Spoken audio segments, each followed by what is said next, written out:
Bismillahirrahmanirrahim. Assalamu alaikum, my dear fellows.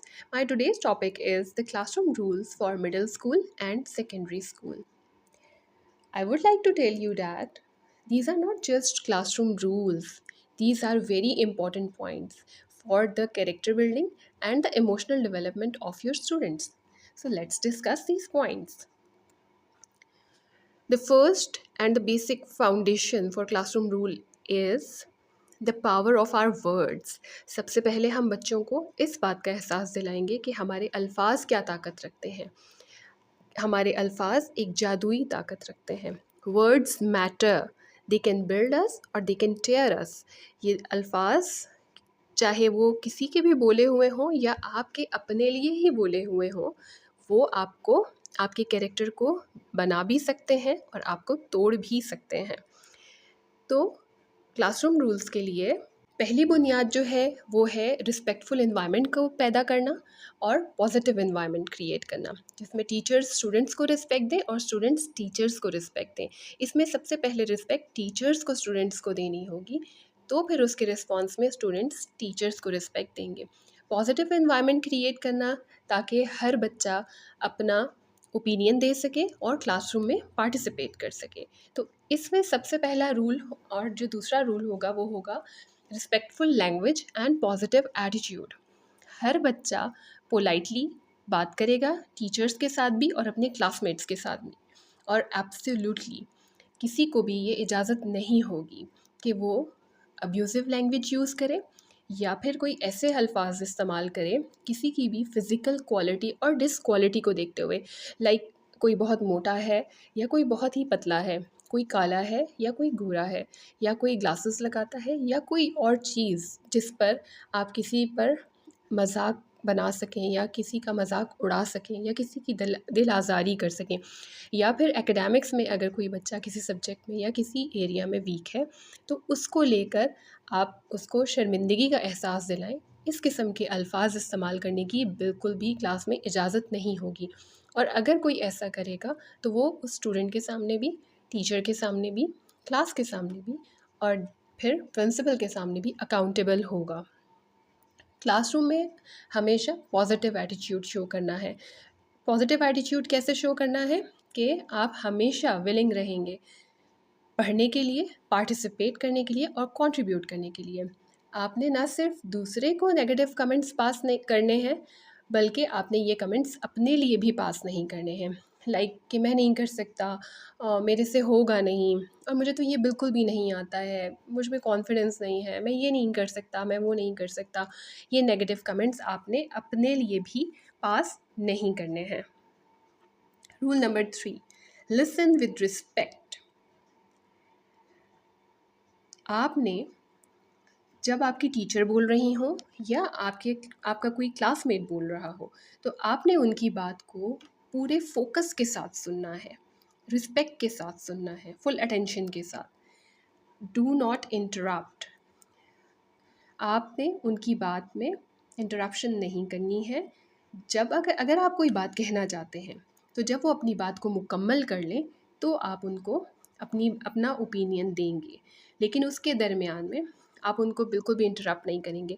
बाज़ औक़ात बच्चे अपनी राय देने के लिए इंटरप्ट करते हैं, लेकिन बाज़ औक़ात दूसरे को कंफ्यूज करने के लिए भी इंटरप्ट करते हैं। पीछे से आहिस्ता आहिस्ता आवाज़ में कोई ऐसी बात कह देते हैं कि जिससे आंसर देने वाले बच्चे को हंसी आ जाए, या फिर वो भूल जाए अपना आंसर या गलत बता दे, या उसको पीछे से गलत गाइड कर देना, यानी कोई कोई भी ऐसी हरकत करना जिससे वो बच्चा कंफ्यूज हो जाए। इस किस्म की इंटरप्शन क्लासरूम में बिल्कुल अलाउ नहीं होगी। Acknowledge value. आप जब दूसरे की राय सुनेंगे तो आपने उसकी राय को वैल्यू देनी है, और वो कैसे देनी है कि आप उनके ओपिनियन को मुकम्मल तौर पर सुनेंगे, रिस्पेक्ट के साथ सुनेंगे। ये हर बंदे का राइट है कि उसकी बात को, उसके ओपिनियन को खामोशी से और रिस्पेक्ट के साथ मुकम्मल सुना जाए, चाहे आप उससे अग्री करते हैं या चाहे डिसअग्री करते हैं। ये क्लास के हर स्टूडेंट का राइट है कि वो अपने ओपिनियन को अच्छे से एक्सप्लेन कर सके। कोई उसको इंटरप्ट ना करे। अदरवाइज़ कुछ स्टूडेंट्स जो शाय होते हैं वो अपनी राय के इज़हार से पीछे हट जाते हैं और वो नेक्स्ट टाइम के लिए अवॉइड करते हैं कि हम अपनी राय नहीं देंगे, हम अपना ओपिनियन नहीं देंगे। यहाँ पर अगर हम बच्चों में ये तरबियत बच्चों की कर दें तो ये उनकी प्रोफ़ेशनल लाइफ में भी जाकर उनके बहुत काम आने वाली है। कि जब वो अपनी किसी प्रोफ़ेशनल मीटिंग में बैठे होंगे और वहाँ पर लोग अपने डिफरेंट ओपिनियंस बता रहे होंगे, तो उस वक़्त में उनको ये पता होगा कि हमने मुख्तलिफ़ लोगों की मुख्तलिफ़ राय को पुरसकून अंदाज में सुनना है और उनको ये पता होगा कि डिफरेंस ऑफ ओपिनियन होता है, इख्तिलाफ़ राय होता है और उस सूरत में हमने क्या करना है। क्योंकि जब ये इमोशनल डेवलपमेंट लोगों की नहीं हुई होती है, तो जब वो प्रोफ़ेशनल लाइफ में जाते हैं और अपनी मीटिंग्स में बैठते हैं, तो इन्हीं वजूहात की वजह से कि उनमें वो टेम्परामेंट नहीं होता सुनने का, उनको ये रियलाइज़ेशन नहीं होती कि डिफरेंस ऑफ ओपिनियन हो सकता है, वो झगड़ा करने लगते हैं और रूड रूड बिहेवियर शो करते हैं। नेक्स्ट फाउंडेशन है नेविगेटिंग डिफरेंसेस एंड इमोशंस। यहाँ पर ये हमारा रूल होगा, जिसमें हम बच्चों को बताएंगे कि कैसे अपने डिसएग्रीमेंट में अपने आप को मेंटेन करना है, अपने इमोशंस को कैसे काम डाउन करना है और अपनी चीज़ों को, अपनी बातों को एक्सप्रेस कैसे करना है। तो इस फाउंडेशन के अंदर हमारा जो फोर्थ और फिफ्थ रूल है वो है polite disagreement and emotional control. Politely हम कैसे डिसएग्री कर सकते हैं। मैं क्लासरूम में डिफरेंट बच्चे डिफरेंट ओपिनियंस दे रहे हैं, मैं लेट्स सपोज एक स्टूडेंट होने की हैसियत से इन सब से डिसएग्री कर रही हूँ, तो मैंने कैसे अपना ओपिनियन देना है ये हमने सिखाना है। तो वो बच्चा कैसे कहेगा, आई थिंक, मेरे ख़्याल में, या आई रिस्पेक्टफुली डिसएग्री। मैं बहुत ही अदब के साथ इन सारे ओपिनियन से डिसएग्री करता हूँ, मेरे मुताबिक, मेरे नज़रिए के मुताबिक ये चीज़ इस तरह से सही है। जब हम इस चीज़ को समझ लेते हैं ना कि डिफरेंस ऑफ ओपिनियन भी होता है और डिफरेंट लॉजिक्स भी होती हैं, तो हम दूसरे के ओपिनियन को लेने के लिए भी वेलकमिंग रहते हैं। और फिर हम देखते हैं कि पॉजिटिव और नेगेटिव पॉइंट्स किस ओपिनियन में फॉल कर रहे हैं, तो जहाँ पॉजिटिव ज़्यादा है उसके अकॉर्डिंगली डिसीजन लिया जा सकता है। तो ये एक पॉजिटिव सा इन्वायरमेंट भी क्रिएट करता है और एक आपकी शख्सियत का पॉजिटिव पहलू भी होता है। हमने उस सूरत में अपने गुस्से को कैसे कंट्रोल करना है, हमने बहस नहीं करनी है, हमने एकदम से हाइपर होकर चीखना नहीं है, कोई भी ऐसा एक्शन हमने नहीं शो करना जिससे हमारी एग्रेसिवनेस शो हो रही हो। और अगर आपको लग रहा है कि आपको गुस्सा आ रहा है या फ्रस्ट्रेटेड हो रहे हैं, तो आपने एक एक पॉज़ लेना है, थोड़ा-सा खामोश हो जाना है और गहरा साँस लेने के बाद फिर अपनी राय का इज़हार करना है।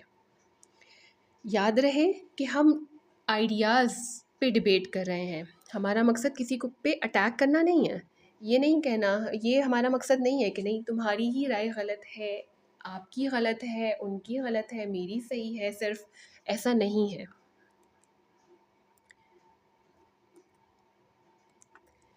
नेक्स्ट है एनकरेज अदर्स। ये बहुत ही इम्पॉर्टेंट किस्म का पॉइंट है और उसकी वजह ये है कि दूसरों को ना सराहने की वजह से हमारे अंदर जो जेलेसी जैसा फैक्टर पैदा होता है, वो ना सिर्फ दूसरों को नुकसान पहुंचाता है बल्कि इंसान की अपनी ज़ात को भी खा जाता है। जब हम बच्चों में बुनियाद से ये चीज़ रखते हैं कि दूसरे को सराहें, हम अपने बच्चों को बताते हैं कि कोई अगर राइट आंसर भी देता है तो उनके लिए क्लैपिंग करें या फिर उनको कहें माशाल्लाह, वेरी गुड, वेल डन, ऐसे करके थम्स अप करें। तो उससे क्या होता है कि हर बच्चा दूसरे की खुशी में खुश होना सीखता है। उसको ये रियलाइज़ होता है कि उसके अलावा भी कोई और अच्छा आंसर दे सकता है, उसके अलावा भी किसी को एप्रिशिएट किया जा सकता है, उसके अलावा भी कोई बहुत अच्छा कर सकता है। तो इस सूरत में बच्चों के अंदर से जेलसी जैसी बीमारी ख़त्म होने लगती है और एक वक्त में आके बिल्कुल ख़त्म हो जाती है। सेलिब्रेट करें, ये बड़े बच्चे हैं, इनको बताएं कि आप एक दूसरे की छोटी छोटी खुशियों को सेलिब्रेट करें। आपने कोई प्रोजेक्ट अच्छा बनाया है, आपने प्रेजेंटेशन अच्छी दी है और आपके मार्क्स अच्छे आए हैं, आपकी कोई भी स्किल है जो कि आपकी अच्छी है, तो आप एक दूसरे को थम्स अप करें। और आप एक दूसरे की मिस्टेक्स में भी एक दूसरे को सपोर्ट करें, गाइड करें और एम्पावर करें कि yes you can do it. तो ये एक पॉजिटिव सा उनकी शख्सियत में भी एक बहुत ही पॉजिटिव पहलू होगा। और ये वो चीज़ है जो कि बहुत उम्र में जाने के बाद भी लोगों के अंदर इस बीमारी की वजह से, सिर्फ इस जेलिसी की बीमारी की वजह से प्रोफेशनल लाइफ में बहुत प्रॉब्लम्स क्रिएट की जाती हैं सिर्फ इस वजह से। तो अगर बच्चों के अंदर शुरू से ये चीज़ होगी तो इंशाल्लाह वो एक पॉजिटिव पर्सनालिटी बनेंगे। फिर नेक्स्ट जो आप एक फाउंडेशन कहेंगे वो है accountability and character. Okay? Your words and actions reflect your character, not others. आपके अल्फाज और आपके एक्शंस आप ही के कैरेक्टर को शो करेंगे, किसी दूसरे के नहीं। इसलिए कम्युनिकेट करें बिल्कुल क्लियरली, रिस्पेक्टफुली और ऑनेस्टली। सोचें, बोलने से पहले सोचें कि आपके अल्फाज का दूसरे के दिल पर और पूरे एनवायरनमेंट पे क्या असर पड़ेगा। ऑन इट, अपने कहे गए अल्फाज का और अपने किए गए एक्शंस को ओन करें। इस फाउंडेशन के अंदर हमने जो रूल्स बनाए हैं वो है वर्ड्स, ऑनेस्टी एंड डिग्निटी। वो क्या है? रिस्पॉन्सिबिलिटी लें। जब आप सोचें, जब आप बोलें तो उससे पहले सोचें कि अगर आपके लफ्ज़ों ने किसी को हर्ट किया है तो फ़ौरी तौर पर ईमानदारी से माफ़ी मांग लें। इंसान है, गलती हो जाती है, आप फ़ौरी तौर पर उसको ख़त्म करें, माफ़ी मांगें और नेक्स्ट टाइम के लिए उसको अवॉइड करें। हमेशा सच बोलें, चाहे टीचर के साथ है, चाहे अपने क्लास फेलोज़ के साथ है। जब भी आपसे कोई सवाल किया जाए तो आपका दिल और आपकी ज़बान पे सच आए। मेंटेन डिग्निटी, अपनी लैंग्वेज, अपना एटीट्यूड हमेशा मैच्योर रखें, मैच्योरिटी शो करें, रिस्पेक्ट शो करें। Rule number 8, mind your body language. Body language, communication is not just verbal. ऐसा नहीं है कि हमारे अल्फाज ही बहुत कुछ कम्युनिकेट करते हैं, हमारे जेस्चर्स बहुत कुछ कम्युनिकेट करते हैं दूसरों को। तो अपने बॉडी लैंग्वेज को बहुत ही संभाल के रखें। अवॉइड नेगेटिविटी, जैसे आँखों को ऐसे गोल गोल घुमाना और साइनिंग लाउडली, बहुत ज़ोर ज़ोर से जो है वो आहें भर लेना या फिर ऐसी शक्लें बनाना, एक्सप्रेशंस देना, रूड जेस्चर्स शो करना, डिसरिस्पेक्ट से बात करना, सीधे सीधे तरीके से जवाब ना देना, बोर्डम यानी बोरियत का बहुत ज़्यादा इजहार करना कि जैसे आपको तो कोई इंटरेस्ट ही नहीं है क्लास में और किसी भी चीज़ में। तो ये चीज़ें बिल्कुल भी क्लासरूम में अलाउ नहीं होंगी।